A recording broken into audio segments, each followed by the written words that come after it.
केदार सेठ, ये छोटा सा काम मैं करूंगा। मैं उसके हाथ ऐसे काटूंगा कि उसे खुद ही पता नहीं चलेगा।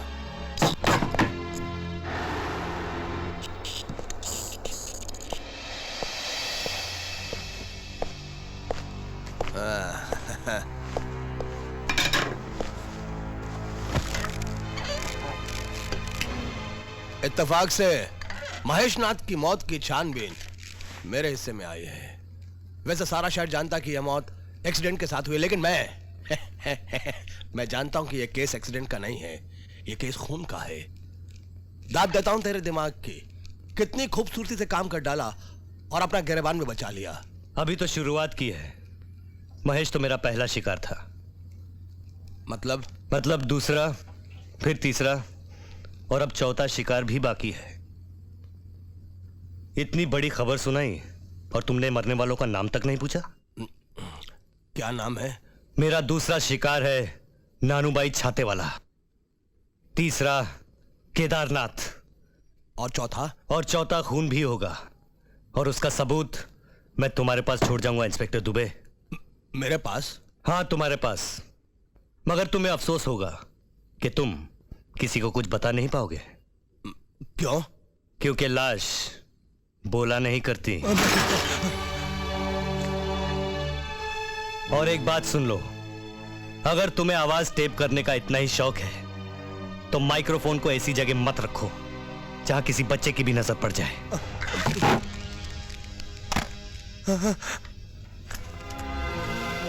कैसेट यहां है दुबे।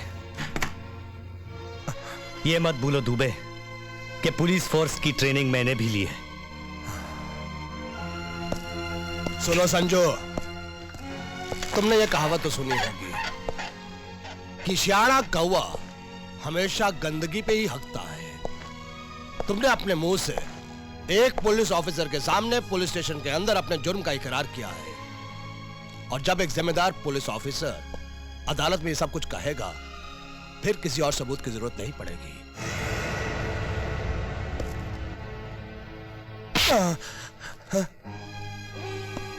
कल अदालत में सबसे पहले इस थप्पड़ का सबूत लेके आना मिस्टर पी के दुबे।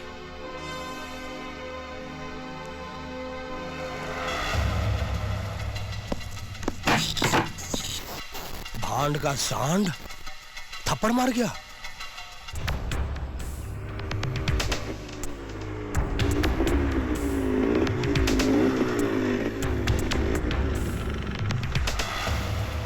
जानते हो इस जगह को क्या कहते हैं? ये पूछने के लिए मुझे यहां बुलाया है? नहीं, यह बताने के लिए कि तुम अपने भैया और भाभी के कातिलों को जो सजा दिलवाना चाहते थे, वो तुम सिर्फ एक पुलिस इंस्पेक्टर बनकर ही दे सकते थे। इस डिपार्टमेंट को ठुकराकर तुमने सबसे बड़ी गलती की है। यह बात सच है कि मैं पुलिस अफसर बनकर उन कातिलों को गिरफ्तार कर सकता था, लेकिन उन्हें सजा नहीं दे पाता, क्योंकि सजा देने का हक सिर्फ कानून को है। लेकिन जिस रास्ते पर तुम चलने की कोशिश कर रहे हो, उसका अंजाम जानते हो क्या होगा? ये मरना तो तुम्हें भी है कमिश्नर, और मुझे भी। लेकिन अगर इस लड़ाई में मैं लड़ते लड़ते मर भी गया तो मेरे भैया की आत्मा को शांति मिलेगी और मेरी भाभी को मुझ पर गर्व होगा। लेकिन अगर तुम उन कातिलों को बचाने में कामयाब हो गए तो भैया को अपनी दोस्ती पर शर्मिंदगी होगी और लोगों को दोस्ती पर से एतबार उड़ जाएगा कमिश्नर। लेकिन मैं जानता हूं कि ऐसा नहीं होगा मिस्टर विजय कपूर, क्योंकि जीत मेरी ही होगी।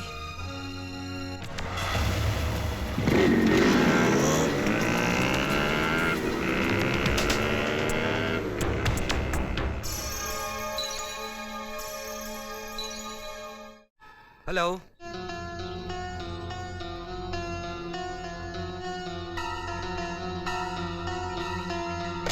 Hello, hello.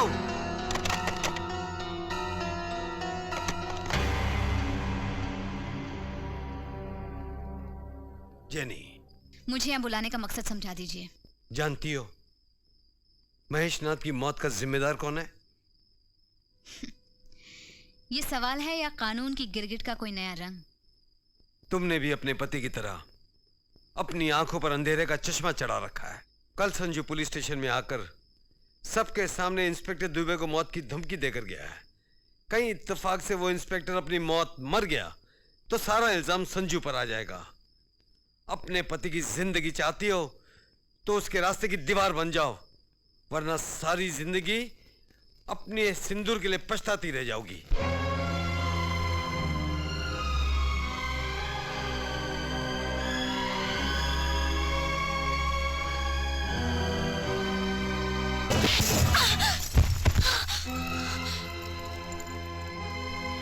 मार लो और मार लो, अपने गुस्से और नफरत का सारा जहर मुझ पर उतार लो, लेकिन किसी की जान लेने से भैया और भाभी वापस नहीं लौट पाएंगे। संजू, तुम्हें मेरे प्यार की कसम, तबाही और बर्बादी के इस रास्ते पर मत चलो, वापस लौट आओ।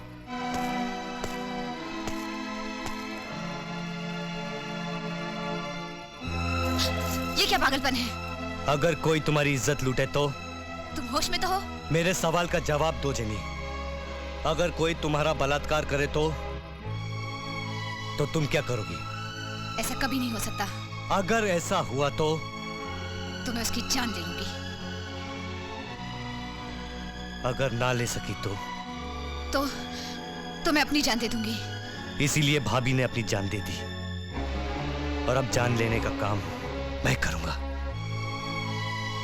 मैं जानता हूं जेनी कि ये खून करने से मैं समाज और कानून की नजरों में मुजरिम बन जाऊंगा और मुझे कानून की ताकत का पूरा अंदाजा है, लेकिन उससे पहले मैं अपना वचन निभाऊंगा और फिर अपने आप को कानून के हवाले कर दूंगा।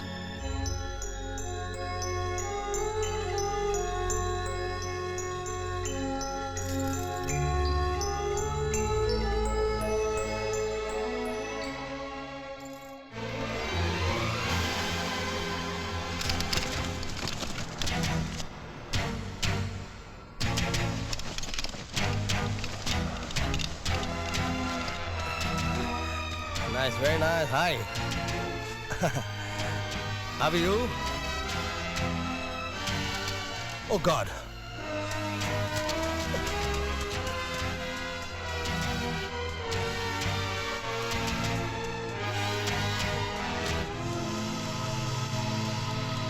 ये साला ऊपर से आ गया।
कहावत ठीक है, आसमान से गिरे खजूर में अटके।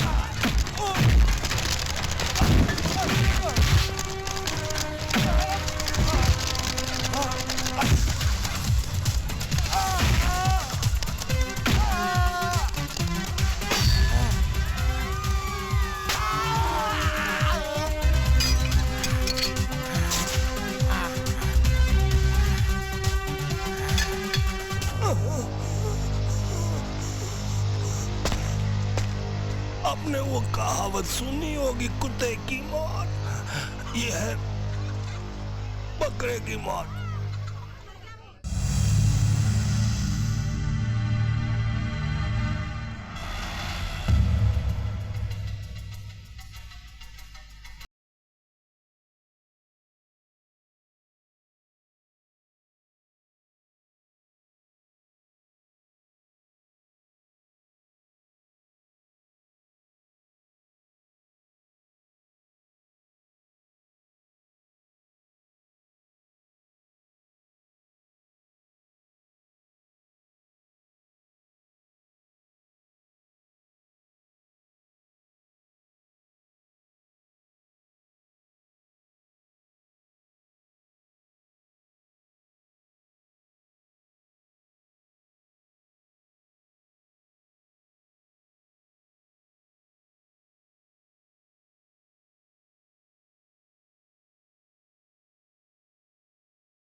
तकदीर अच्छी है कि आज मैं छाता लाना भूल गया हूं।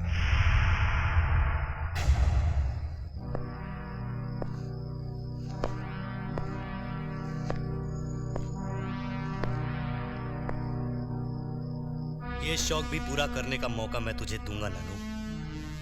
वक्त और जगह तू मुझे बताना और छाते की याद मैं तुझे दिलाऊंगा।